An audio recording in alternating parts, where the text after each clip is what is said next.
আসসালামু আলাইকুম এভরিওয়ান, আমি হাসান কৃষি ব্লগ ইউটিউব চ্যানেলে আরও একটা অসাধারণ নতুন ভিডিও আপনাদের সবাইকে স্বাগতম। ভিউয়ার্স, আজকের এই ভিডিও আমরা খুবই গুরুত্বপূর্ণ একটা বিষয় আলোচনা করব। সেটা হচ্ছে আপনি একটি গাছের পাতা দিয়ে মুরগিকে সারা বছর সুস্থ রাখবেন। আর এই বিষয়টা কিন্তু একদম সত্য। আপনি সম্পূর্ণ ভিডিও দেখলে অবশ্যই এই বিষয়টা ভালোভাবে ধারণা পেয়ে যাবেন এবং আপনিও একটি গাছের পাতা দিয়ে আপনার মুরগিগুলোকে সারা বছর সুস্থ রাখতে পারবেন। তো চলুন মূল ভিডিও শুরু করা যাক। মূলত এই সময়ে মুরগি অনেক বেশি হচ্ছে অসুস্থ হয়ে যাচ্ছে, মারা যাচ্ছে। আমাদের বাড়ির আশেপাশে অনেকের মুরগি কিন্তু অসুস্থ হচ্ছে, মারা যাচ্ছে, কিন্তু আলহামদুলিল্লাহ আমার মুরগিগুলো এখন পর্যন্ত সুস্থ আছে এবং আমি কিন্তু তাদেরকে প্রতিনিয়তই প্রতিরোধকমূলক কিন্তু বিভিন্ন ট্রিটমেন্ট প্রদান করছি। তার মধ্যে অন্যতম একটা ট্রিটমেন্ট হচ্ছে এই একটি গাছের পাতা। আর এই পাতাগুলো কিন্তু আমরা প্রতিনিয়তই ব্যবহার করছি আমাদের মুরগির জন্য। তো কি সেই গাছের পাতা, চলুন এই বিষয়ে আলোচনা করি। মূলত আমরা যেই পাতাগুলোর কথা বলছি সেগুলো হচ্ছে জার্মান পাতা। আর এটা কিন্তু বিভিন্ন অঞ্চলে বিভিন্ন নামে পরিচিত থাকতে পারে, তবে আমাদের এইদিকে জার্মান পাতা বলে। আপনাদের অঞ্চলে কি নামে পরিচিত সেটা অবশ্যই কমেন্ট বক্সে জানাতে পারেন। আর এই জার্মান পাতা কিন্তু আপনি যে কোনো জায়গায়, বিভিন্ন রাস্তার আশেপাশে বিভিন্ন জায়গায় কিন্তু ঝুপে জারে পেয়ে যাবেন।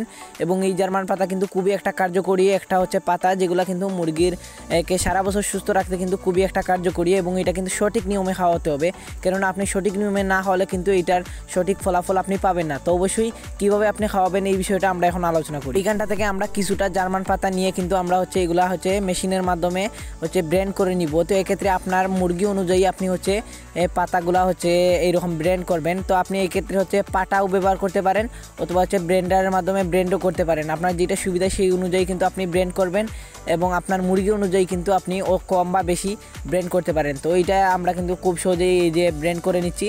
এই যে ব্লেন্ড করার পর কিন্তু আমরা এটাকে খাওয়াতে হবে। তো খাওয়ানোর নিয়ম হচ্ছে আপনি হচ্ছে পানির সাথেও খাওয়াতে পারেন কিংবা হচ্ছে আপনি মুরগি দরে দরেও খাওয়াতে পারেন। তো আমরা এক্ষেত্রে হচ্ছে পানি ব্যবহার করতেছি। আমরা মোটামুটি এতটুকু হচ্ছে জার্মান গাছের পাতা হচ্ছে এক বোল পানির সাথে আমরা হচ্ছে ভালোভাবে মিশিয়ে দিব। তো আমাদের এখানটা কিন্তু উচ্ছিষ্টও রয়েছে, অনেকগুলো পাতা রয়েছে। তো ওইগুলো কিন্তু আমরা পরে ব্যবহার করব।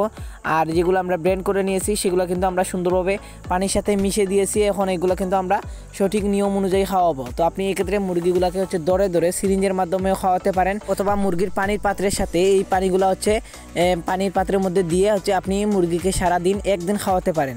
আর সিরিঞ্জের মাধ্যমে খাওয়ালে অবশ্যই আপনি এই পাতাগুলো যেহেতু অনেকগুলো হচ্ছে টুকরো টুকরো হয়ে গেছে সেগুলো কিন্তু আপনি সেকে নিয়ে খাওয়াতে পারেন, তাহলে সিরিঞ্জ দিয়ে সঠিকভাবে খাওয়াতে পারেন। এবং সিরিঞ্জের মাধ্যমে আপনি একটা মুরগির জন্য হচ্ছে একটা প্রাপ্তবয়স্ক মুরগির জন্য 1 ml করে আপনি হচ্ছে এই জার্মান গাছের পাতার রস খাওয়াতে পারেন। আশা করছি আপনি যদি সঠিক নিয়ম অনুযায়ী মেনে হচ্ছে এই জার্মান গাছের পাতা আপনার মুরগিকে খাওয়াতে পারেন, তাহলে আপনার মুরগি সারা বছর সুস্থ থাকবে ইনশাল্লাহ। আর এইরকম নিত্য নতুন ভিডিওতে অবশ্যই কৃষি ব্লগ ইউটিউব চ্যানেল এবং ফেসবুক পেজের পাশেই থাকবেন। এতক্ষণ পর্যন্ত ভিডিওটি দেখার জন্য আপনাকে অসংখ্য ধন্যবাদ। তো আজ পর্যন্তই, দেখা হবে অন্য কোনো দিন অন্য কোনো নতুন ভিডিও। ততক্ষণ পর্যন্ত সবাই সুস্থ থাকবেন, ভালো থাকবেন। আজকের মতো বিদায় নিচ্ছি, আল্লাহ হাফেজ।